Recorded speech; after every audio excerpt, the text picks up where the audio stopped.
Naana po'y parcel. Ikaw ha, sige, balik-balik din ha. Pimple patch pala. Para sa mga pimple. Ay, grabe naman talaga yung pagdadabog. Chef kasi siya. Grabe. Kasama nila. Pag tinigbasa rin mo, tayo mo, nasama yung kamay, daliri. Chef siya sa Divisoria. Ang ulam natin ngayon ay... Munggo at... Tayo, gawa tayong togi. No? Sa puerto yung makikita yung toge.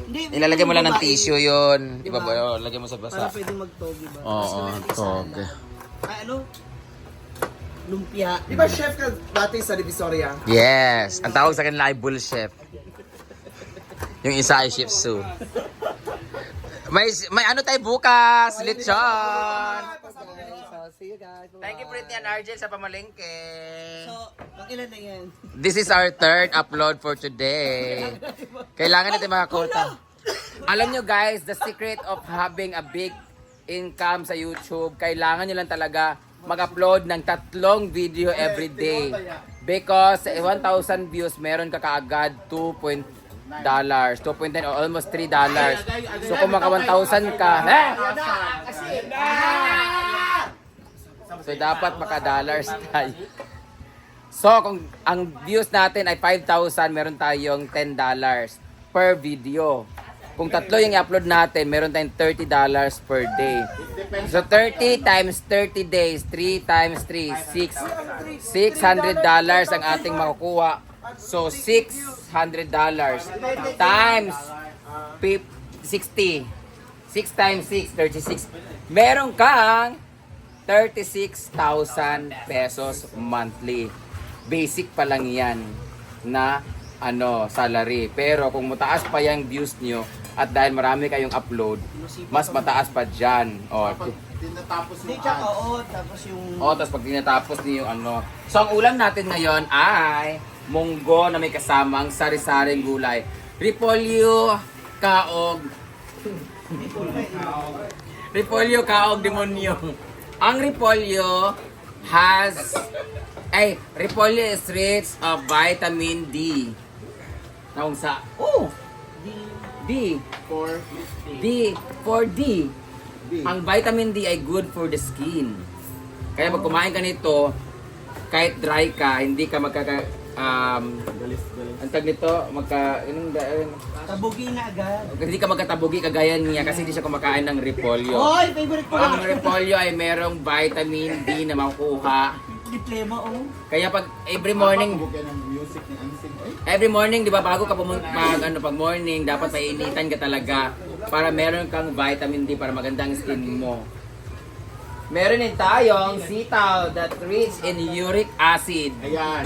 Pag kumain ka ng marami nito, you will have arthritis and gout. So sasali ka na ng best in long, ang daming guests ngayon guys. So maraming guests ngayon na lilibutin natin yan sila later. Maglalagay din sila ng may kalabasa sa loob ng ref. Ay, baka meron din yung Bawas na. Ang kalabasa ay rich in vitamin E. That's good for our eyes with lycopene and silymarin extract. Ayan. Tapos, ang ginkgo biloba and Korean ginseng with lactobacillus. Wala na rin kalabasa. Wala yung kalabasa na sa idalong. Sure ka, Jel? Hindi na naman niya tinignan. Make sure, Jel, ah. Ilalim pa. Sa ilalim ba? Tingnan mo At muna, Jen. meron tayo. Huwag ko naman kang ganyan, may video. Hi po. At meron din tayong sibuyas na kung saan rich in sulfur that made our eyes teary if you're going to slice it, and sulfur will direct into our eyes. At meron din tayong garlic which is very good in our heart, so it's better if you eat this steam or raw because it will help your heart or it will help your artery flow correctly. Para sa blood. Para hindi ka Circulation. the blood circulation. At maganda rin to pampainit. Kaya sa mga gustong mag-aral dyan, tas gustong mag-absent, maglagay ko ng bawang sa ilalim, iinit mo yung katawan nyo. Your temperature will get... mo yan ng bata. Yeah, mangingitit ka at kunwari meron kang lagnat. Yun pala. Kaya makaka-absent ka na, di ba? Lubot ko yun nilalagay dati. At meron din tayong sweet corn or mais na kung saan ito nga yung binibenta namin dati. Ito yung binibenta ko dati sa Tondo, Manila at sa Quiapo na kung saan ito din yung business namin, pipino, talong, doon sa dati naming lupa ni Papa na kung saan sa off nga kami. Tapos, ang tawag naman dito sa process na to ay binaki na kung saan kaya tinawag siya na binaki kasi ang baki sa Tagalog ay palaka. Pag gumawa ka ng ganito, mukha kang palaka. Hindi mo kang palaka pa na ganun, palaka kasi, na ganun ka kasi. Di ba ganito yung palaka pag gumawa, ay pag nakaupo, yung itlog ko lumabas na. Tapos gaganon ka, ikukudkuron, manimo na siya, di ba? Hindi ka man pwede magkudkod na nakaganon, nakaikod. Hindi ka pwede maganon. Kailangan talaga nakaganon ka. Kaya binaki siya. Oh.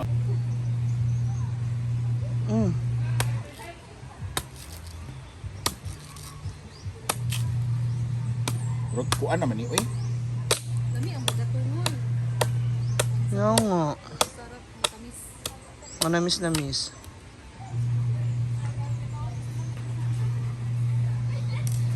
So, this drink buko. Very, natural.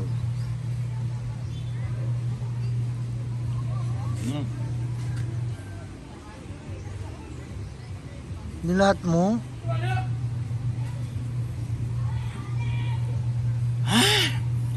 Sarap buko ha. Muinom ka? Ako din. Ay, kani mo kay murag bata pa ni, oh. Wow. Oo nga, oh.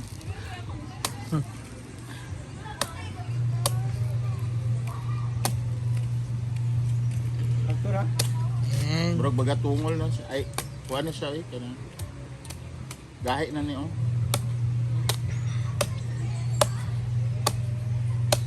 sarap. Gamay lang. Oh. So today is morning. So let's try to be more healthy. Buko juice tayo. Paon ta kasi kay Shagit ron. Paon po kakainom sa tambal, ha.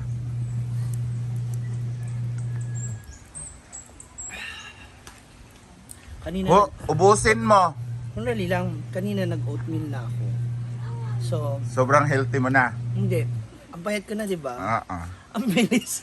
Ang ganda nga ng combination, eh. Ng suot mo, oh. Sexy mo, tapos haba ng bangas mo, no? Hindi ako na magkahit. Dali lang. Dali lang. Dali lang. Yung bangas ba, oh? Oh, kahit malayuan, no? Oh. Mag-ano ako, magpapalaser na ako. Oh, tapos Wala nang ulam. Wala nang ganda. Ganda ng suot. Kumikinang. Pati yung bangas. Busin mo. O, busin mo. Hige. Hige. Hige. Sarap. Bangas pa more. This one naman is good for the kidney. So yung ating oatmeal is for the digestion, for the intestine. Daming arte, oy. Ang payat ka na agad, oh. Sabi Oo. niya. Payat nga eh. Bangason lang. Si Oyong! Yes. Ayan, nag-request kasi si Oyong na mag-video daw po ako habang naghuhugas siya. Yes, mga moms. Ako wala akong ginagawa. Bahala kayo dyan. Si Mars mo nagluluto ng mga nalaglag na dahon. Ayan. Sige, ibas niyo po kami lahat. Sa tabi po siya ng basurahan. Ayan. Ano pa? Pinuluto sa katabi na basura. Naghuhugas pa si Oyong nang walang sabon-sabon. So, okay na yan. Go! May nagpo-food trip. Hala! Mais ka rin?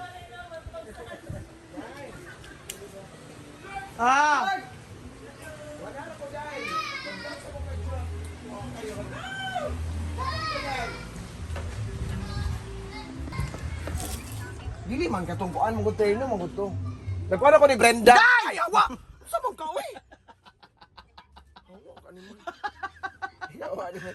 Ito naman si Mars, nagkakaliskis ng mga fish, ang tamban. Ilang kilo ang tamban ngayon, Brit? 200 ang kilo? Mm-mm. Hindi, ano talaga yan, magmamahal silang yun kasi nga ang karne hindi uso, hindi sikat. Oh, kaya mamahalan nila yung presyo. Si Adib naman dito ay nagpapakulo na para sa ating munggos.